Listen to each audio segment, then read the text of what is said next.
nabigo ka for the first time, bibigyan ka pa ng Panginoong Diyos ng the second time. Amen po ba? Para meron ka pang chance upang lumaban muli. Tama po ba? Yun po ang kaganapan sa aking buhay. Bagamat natuwing ang naglilingkod na ako, nakakakilala, laman ng simbahan, hindi ko po maaaring sabihin na talagang namimit ko yung criteria ng pagiging isang buhay mananampalataya kasi hindi pa po ako banal.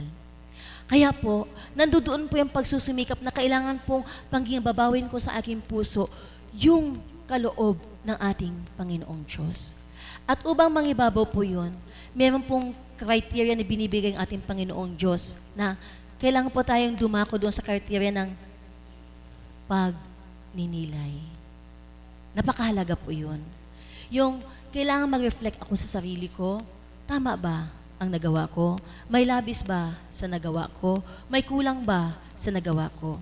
And then above all, bakit ginawa ko ito? Dahil doon sa layunin ko na makarating sa kaharian ng Ama. Sa labanan ng tao, ano ngayon kung may masaktan ka? Ano ngayon kung masaktan ka? Makuha ko lang ang premyo na to. Pero sa Panginoong Diyos po, iba po ang laban niya. Di baling ikaw ang masaktan. Kapag para sa kabutihan, upang makamtan mo ang layunin mo na mapasa Kanya. Kung sa labanan ng tao po, pataasan, padunungan, patalinuhan, kabaligtaran po sa Panginoong Diyos. Kailangan mong ilaban ang sarili mo na marunong kang magpasensya. Marunong kang lumunok ng laway mo at huwag nang kumibo. Kailangan mong magtimpi. Kailangan mong pagbulay-bulayin ang mga bagay kung marapat ba ito. Siyempre po bilang ina, ang daming pinagdadaanan ng mga magulang sa buhay pamilya. At kung hindi mo ipakipaglaban ang iyong pananampalataya, ang iyong mga napakinggan, sasabihin mo dito na nga lang talaga ako sa mundo ng tao. Lalo na pag ganitong summer, masarap mag-outing, masarap makipagbanding sa mga bata, masarap na mamasyal na ganito ganon, sumama sa ganito at ganon. Pero bakit po naandito ako? Dahil ipinakipaglaban ko po yung natanguan ko, yung ginagampanan ko.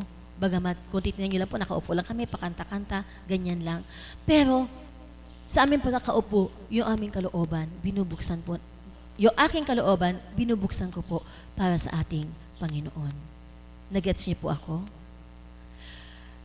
Sa buhay po pa ng palataya at bilang isang lingkod, I'm sure yun po yung sinasabi ni kapatid, hindi po kay Pacman na isang bayan para kay Pacman.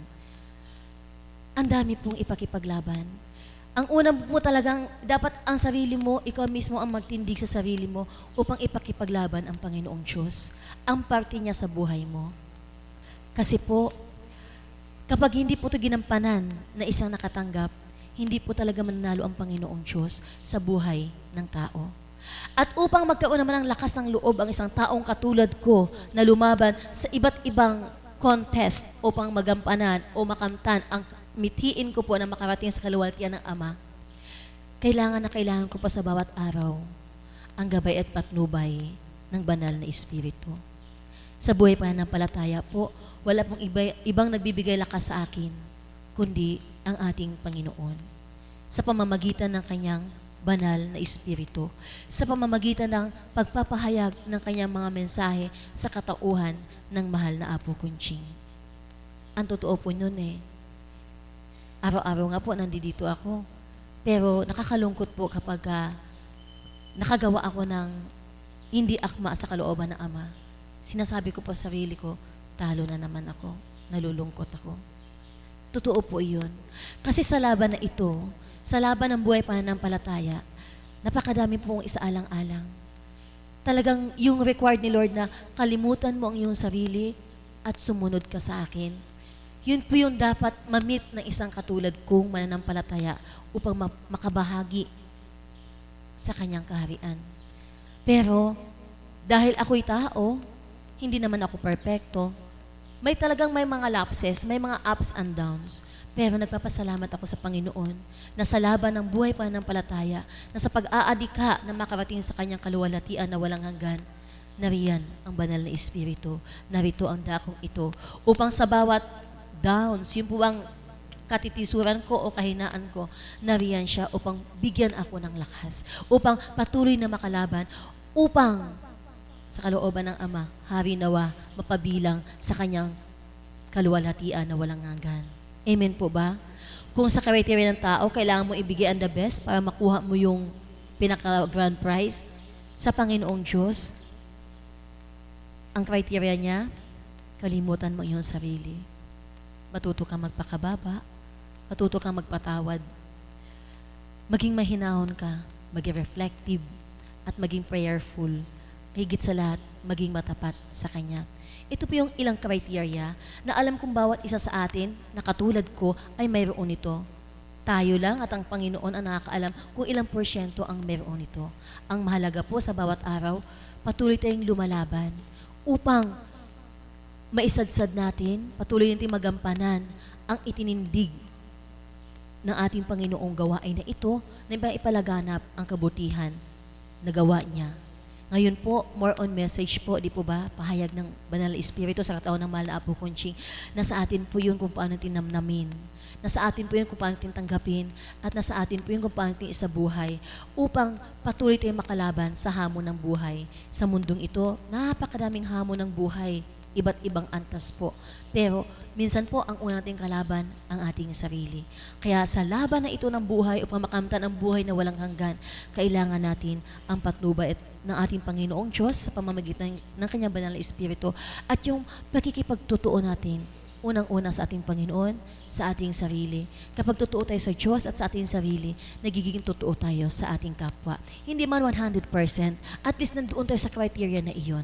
Maraming salamat po at magandang umaga po. Maraming salamat kapatid. At upang lalo pa nating maunawaan ang ating tema po ngayon, tinatawagan ko po ang ating kapatid na Beth Chico. Palakpakan po natin ang buhay na Diyos, kapatid natin. Salamat po aming dakilang Ama sa araw na ito kung saan muli ay tinawagan mo ako upang sa iyong kaparaanan maipaliwanag ang tema na ibinigay mo sa amin sa pamamagitan po ng aking mahal na kapatid. Lahat po ng tinura ng aking kapatid na Ana ay tama pong lahat yun, na may dalawang uri po ng laban. Sa bilang tao, pag sinabing laban na hindi mo pa kilala ang Panginoon, naghahari ang puso. Subalit ang puso ay pinaghaharian ng galit. Amen. Pag lumaban ka sa isang tao, mangingibabaw ang puso mo at ang pinangingibabaw ng pusong ito ay ang pagpupuyos, ang galit upang ikaw ay makaganti. Amen.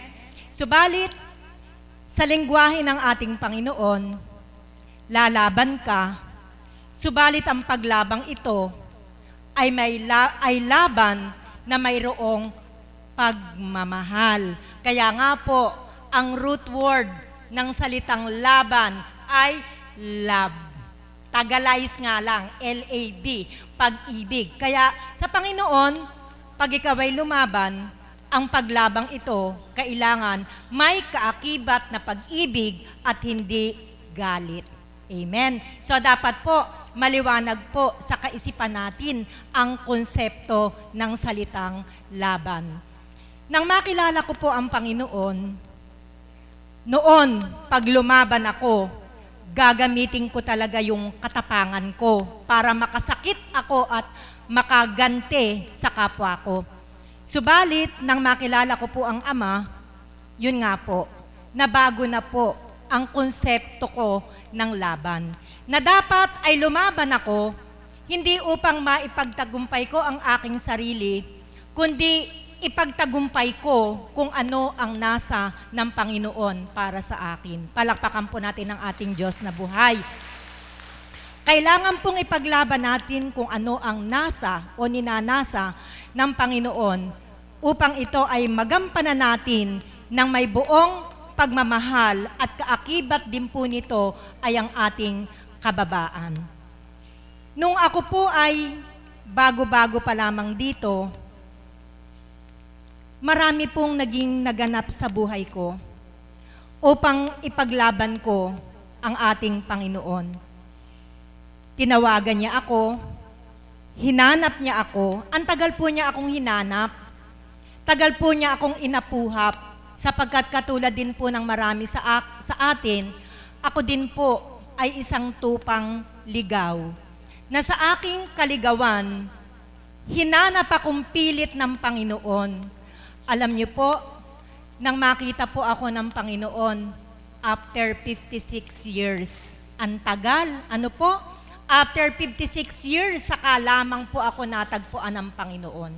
Nang ako po ay 56 years old na, noon lamang ako naakay, nakarating sa banal na lugar na ito, at unti-unti kong nakilala kung sino nga ba ang Diyos bilang Diyos na buhay na dapat kong paniwalaan, sambahin at pagtiwalaan sa aking buhay. Marami pong ginawang kaparaanan ng Panginoon upang ako ay maakay.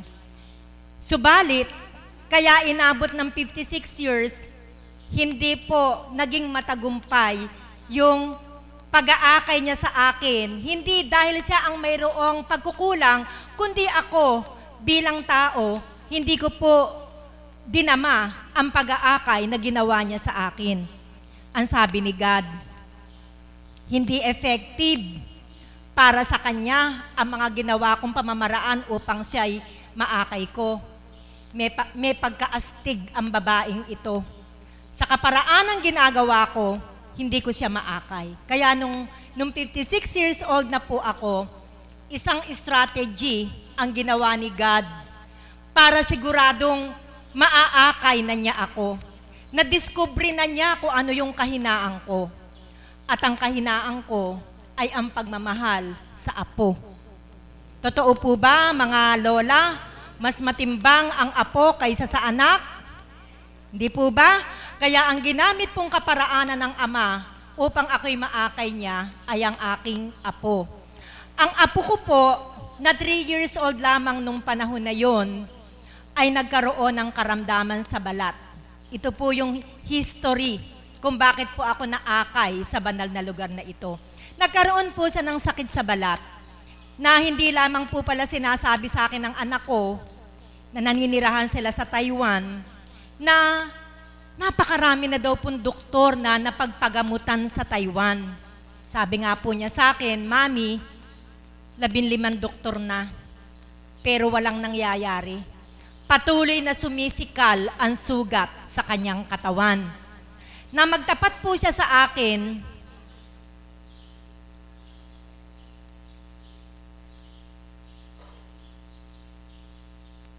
nandito na po ako sa banal na lugar na ito, pero manaka-naka lamang. At noon nga po sinabi sa akin ng mahal na Apo Kunching na nabasa niya sa mukha ko na mayroon akong problema at sinabi ko po sa kanya na ganun nga, pauwiin mo siya dito. Sa loob ng 9 na araw, gagaling siya. At hindi nagkabula ang salita ng Diyos sa pamamagitan ng ating mahal na Apo Kunching. Pangatlong araw pa lamang ng apo ko, nakita ko na ang malaking pagbabago sa kanyang balat. Palakpakan po natin ang ating buhay na Diyos. Alam niyo po, kung hindi ko pa kilala ang Panginoon, maghihinanakit ako sa Kanya eh. Sasabihin ko sa Kanya, bakit naman yung apo ko pa? Subalit nang makilala ko ang Panginoon, naging maganda ang pananaw ko na iyon pala ay ginamit lang niyang kaparaanan para ako ay maakay. Ako pala ang target niya. Gusto niya akong maakay. Nang maakay na po ako dito sa banal na lugar na ito, siyempre po, sa kakapakinig ko ng mensahe ng banal na Espiritu sa katauhan ng mahal na Apo Kunching, kung ako man po noon ay ligaw na tupa, ano po kaya ang unti-unting mangyayari sa akin? Ano po kaya? Kung noon ako ay isang ligaw na tupa, saka pupunta ko dito, ano kaya yung unti-unting magaganap sa akin? Sa palagay niyo po, hula lang po, ano po kaya mangyayari? Sa ibang mundo po. Hindi nga po, naakay na nga po ako eh. Ano po kaya yung mangyayari sa akin sa pag-aakay na ginawa ng Panginoon na dati ako ay tupang ligaw? nasa putikan, ano po kaya ang maaaring mangyari? Punta po sa kaharian. Ayun, papunta na po sa kabutihan. Makakaahon na po ako sa putikan. Subalit mga kapatid, nang ako po ay unti-unting iahon ng ating Panginoon sa putikan, galit na galit po yung kaaway niya. Sino po yun? Sino po yung kaaway ng Diyos? Ang demonyo. Galit na galit. Sabi niya, hindi pwedeng mangyari yan. Akin na yung babae na yan. Akin na yan. Hindi siya pwedeng maakay at mapalayo sa akin. Kaya ano po ang ginawa ni demonyo? Gumagawa siya ng kaparaanan upang hindi ako maakay ng ating Panginoon. At sa mga pamamaraang ginawa ng demonyo upang hindi ako mapasa kamay ng ating Panginoon, isa lamang ang dapat kong gawin. Ano po iyon? Lumaban ako. Ipaglaban ko ang Diyos para hindi po siya manghinayang sa pag-aakay sa akin. Kaya mga kapatid, yan po ang sinasabi ko. Mentras tayo nilalapit ng Panginoon sa Kanya at mentras tayo lumalapit sa Kanya, lalo namang nag-aalimpuyo ang Kanyang kalaban. Kaya gagawa siya ng kaparaanan para tayo ay bumalik sa Kanya. Kaya ikaw, bilang tao na nakilala mo na ang Diyos, lumaban tayo para hindi na natin balikan yung putikan na pinanggalingan natin. Mga kapatid, iba't iba ang pain ng demonyo. Amen? Iba-iba ang ipapain ng demonyo para mawalay ka sa Kristo. At kadalasan, ang ginagamit niyang pain ay yung mga tao sa ating kapaligiran. Amen po ba yun? Hindi po ba't pag tayo nagsusumikap na magpakabuti, sino po yung nagiging instrumento para tayo ay magkasala? Hindi po ba yung mga tao sa kapaligiran natin na siyang ginagamit upang patunayan na tayo nga ay hindi na niya maaakay ng demonyo patungo sa ating Panginoon. Mga kapatid, hindi lamang po tao ginagamit ng demonyo na kailangan tayong lumaban. Minsan nga po, nagsimba kami Kasama ko po yung kapitbahay ko. Sa pagsisimba, sa loob ng simbahan, feel na feel talaga niya ang presensya ng Panginoon sa banal na misa. Subalit, nung umuwi na kami, pagbukas siya ng gate, montik na siyang madulas sa tain ng pusa. Yung dapat na iuwi niyang pagpapala sa kanyang pagsisimba, bigla siyang nagalit sa pusa, bigla siyang nagmura, kaya yung dapat na biyayang iuuwi niya, nawala. Sino po ang ginamit ng demonyo? Ginamit ang pusa. Kaya dapat po, maging alerto tayo. Dapat po, kung ang karunungan na ibinahagi sa atin ng Ama ay atin ang isinasadiwa, dapat po, alerto yung mind natin. Ito bang kaganapang ito ay dapat kong patulan? O dapat ko itong ipaglaban? Kung tayo po ay ganap na kumikilala sa ating Panginoon, dapat po alerto yung mind natin na anuman ang kaganapan bawat minuto sa ating buhay, maglimi po tayo palagi kung ang pangyayari ba ay hatid ng kalaban o mula sa ating Panginoon. Paghatid ng palaban, anong gagawin natin? Pahatid ng kalaban, ano ang gagawin natin? Ano po yung tema? Ayun! Pagpahatid ng kalaban, ano ang gagawin natin? Laban. Labanan po natin para hindi po mabigo ang Panginoon sa pag-aakay sa atin. Marami yan. Napakarami. Basta ang importante mga kapatid, huwag nating aksayahin yung bawat araw na tayo ay nandirito. Na sa kaunting pagsubok lamang, pasusubok tayo. Matuto tayong lumaban upang hindi masayang yung pinagpapagala natin na araw-araw tayo ay nandirito. Bakit po ako nagpupunyaging makalaban? Kasi po nangihinayang ako. Pang-siyam na taon ko na po dito. Lumalakad na po ako sa 9 na taon. Sa makatuwid po, kung ako po pala ay nagdoktor, 1 taon na lang, graduate na ako. Kung ako po pala ay pare, ay magpapare, pero hindi po pwede dahil ako ay babae. Kung ako po pala ay magpapare, 1 taon na lang, pari na ako. Kasi pang-siyam na taon ko na dito sa banal na lugar na ito. Kaya po, pilit akong lumalaban. Ayaw kong masayang. Sapagkat sa isang pagkakataon na nabigo ang Panginoon at hindi ka lumaban, hambing sa pagbaba sa hagdanan, babalik ka na naman, saan? Sa unang baitang. Nanghihinayang po ako na baka ako'y nasa 5 baitang na sa isang salakay ng demonyo at ako'y papatol, babalik na naman ako sa unang baitang. Kaya ang marapat mga kapatid, upang magtagumpayan Diyos sa pag-aakay sa bawat isa sa atin, anuman ang pahatid ng demonyo, upang tayo ay kanyang maakay, tayong lahat ay dapat na sumigaw ng laban. Magandang umaga po at maraming salamat. Maraming salamat po, Mami Beth. Parang tingin ko si Mother gusto ring magbahagi. Tatawagin ko po ang ating Mother of the House upang alam kong sabik na sabik din siya magbahagi tungkol sa ating tema. Palakpakan po natin ang buhay na Diyos. Salamat po, Ama. Fight, laban, para sa'yo. Buhay po ba ang Diyos? Alam niyo po, kapag nagmamadali ka na matapos agad, ayaw mong masayang yung oras. Amen? At habang nakikinig po ako sa mga bahagi ng mga kapatid ko, nagdudumali po ako na bumaba. Total, tapos naman na po. Sabi ko, Ama, laban. Kailangan kong lumaban para sa'yo. Sabi nga ni kapatid na Pearl, sa kaltualan, hindi ko naalala, hindi pa pala ako nag-almusal.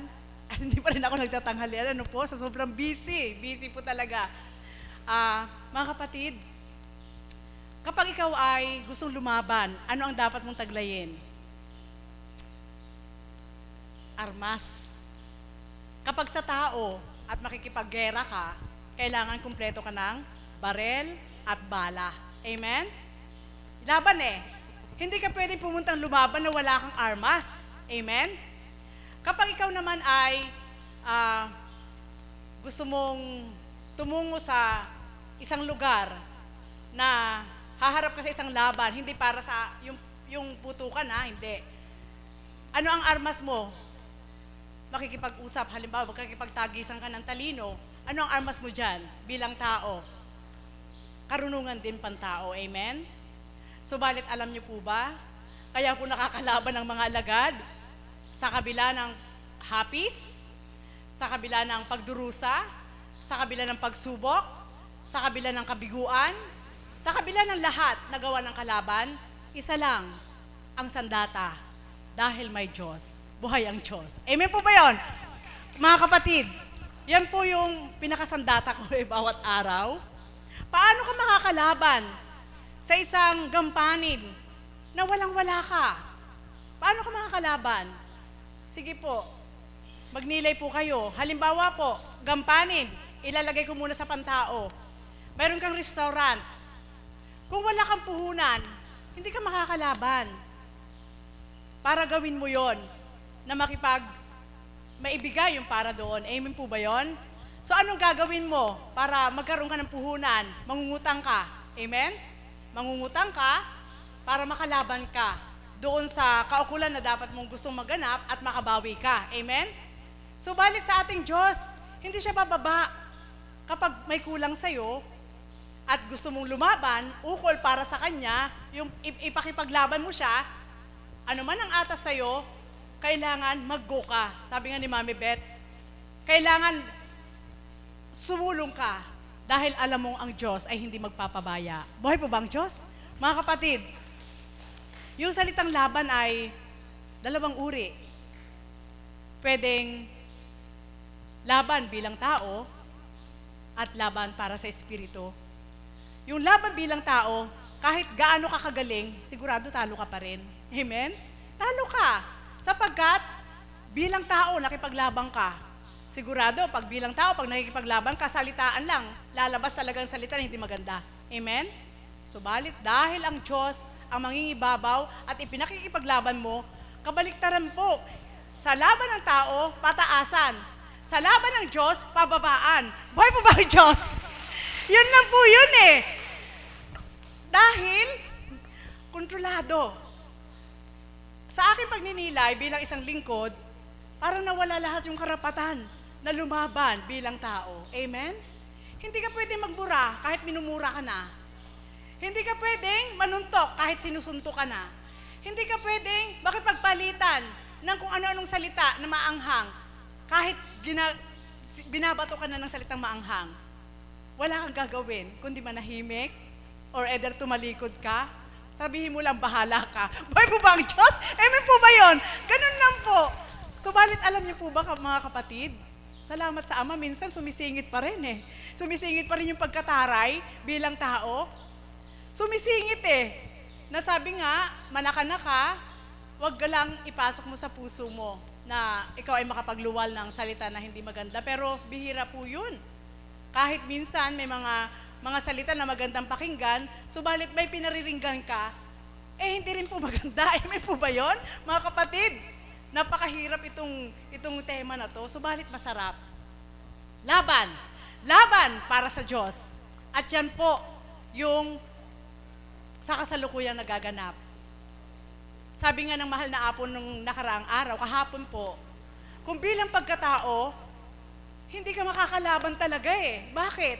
Nangingibabaw yung nakikita ng mata mo. Nangingibabaw yung laman ng isip mo bilang tao. Makita mo lang isang tao, makikita mo na kadun diferensya. Pag bilang pagkatao ka na, aayaw ka na. Buhay po ba ang Diyos? Subalit sa Diyos, hindi.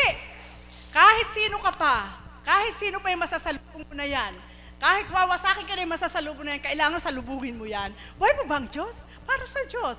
Mahirap gawin, subalit kailangan mong gawin. Dahil walang ibang sandata, walang armalite, walang salita, kundi ang sandata mo lang, dahil ang Diyos ay buhay, manalangin ka, idulog mo siya sa Kanya, makakalaban ka. Buhay po ba ang Diyos? Mga kapatid, yan po yung buhay ko ngayon. Laban. Laban lang. Tawanan mo lang. Dahil napagnilay ko po, mahirap lang ang isang bagay na naiisip ng tao dahil hindi pa nagaganap. So, kapag naganap ka na at nakahulagpos ka, alam mo na kung sinong kasama mo doon sa laban na yon. Amen? Subalit, may paalala po, sa bawat laban, basta tanggalin lang po natin yung bilang pagkatao. Opo, yun po yung number 1 na makasisira talaga. Sabi nga ni Mami Beth, kapag pinatulan mo, balik ka sa grade 1. Hindi lang grade 1 eh, mag-uumpisa-umpisa ka talaga sa dati. Dahil, ang hirap ng magbalik eh. Amen po ba yun? Kaya mga kapatid, ito po yung iwanan ko po sa inyo. Ang pakikipaglaban ay pakikipagtutuhanan. Amen? Hindi ka makikipaglaban kung hindi ka tutuhanan ng pinaglalaban mo. Buhay po ba ang Diyos? Kaya sa dakong ito, kaya nakikipaglaban po kami dahil alam po namin na totoo ang bahagi sa dakong ito. Amen po ba yun? Kaya kami nakikipaglaban sa mga atas na ipinahihintulot ng Ama sa amin dahil alam po namin na mayroon kaming kahinat na mabuti. Amen? Hindi kagaya ng tao, tumungo ka doon, may bibigay ako sa'yo. Subalit dahil hindi mo pa natatanggap, hindi ka makikipaglaban, magdadalawang isip ka, pupunta pa kaya ako doon, iisipin mo, ano makukuha ko doon? Kung ako kikita ng ganito, ay hindi na lang ako pupunta. Subalit sa Diyos, kahit wala kang kita, dahil alam mong siya'y buhay, ano man ang laban, kailangan mo tahakin. Buhay po ba ang Diyos? Kaya yan po, iwanan ko po sa inyo. Ipakipaglaban nyo naman ang Diyos. Para nagsabi si kapatid naman, totoo po yun. Sa ngayon po, dahil nakilala ko po ang tinanggap ko sa katauhan nating mahal na Apo Kunching, patuloy ko po ipinakikipaglaban. At ang kasarapan sa pakikipaglaban na ito, hindi ka talo, hindi ka lugi. Kahit sumuko ka sa unang buhay mo, kapag ikaw ay naging totoo naman sa Diyos, sigurado yung pakikipaglaban mo para sa Kanya, ibibigay niya. Kumbaga, higit pa doon sa iniwan mo. At yan po yung nagaganap sa amin. Kaya kami nasasarapan. Wala man kayong nakikitang material na bagay na amin nakakamtan.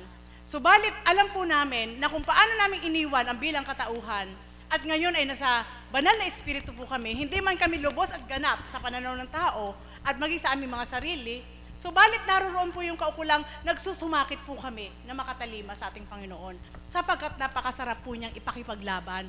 Hindi mo siya po nakikitang bumababa at kasama mo, subalit kapag gumawa ka ng isang bagay na ipinakikipaglaban mo ang katotohanan para sa Kanya, sigurado may bonus ka na. Buhay po ba ang Diyos? At yan po ang galak ng isang kapatid na Marisa sa dakong ito. Nasabi ko nga, mahirap lang pala kapag hindi mo pa nagagawa. Pero pag ginawa mo na, para ka nang maningumuya. Amen po ba yun? Mahirap pa lang pala kapag iniisip mo pa lang. Pero pag realidad na tinatahak mo na, madali lang pala. Dahil sa pakikipaglaban, ang tunay na sandata ay ang pagtitiwala, paghahandog sa ating Panginoon ng buong buo, paniniwala, pagtitiwala sa ating Diyos. Na siya'y Diyos na buhay, anuman ang kaganapan sa buhay mo, ipaglaban mo siya at hindi kanya pababayaan magpakailan paman. Muli, magandang umaga po sa tanghaling ito. Maraming salamat po sa lahat na nagbahagi. Sana po ay mayroon kayong manakuhang inspirasyon para lumaban sa buhay. Sa sandali pong ito,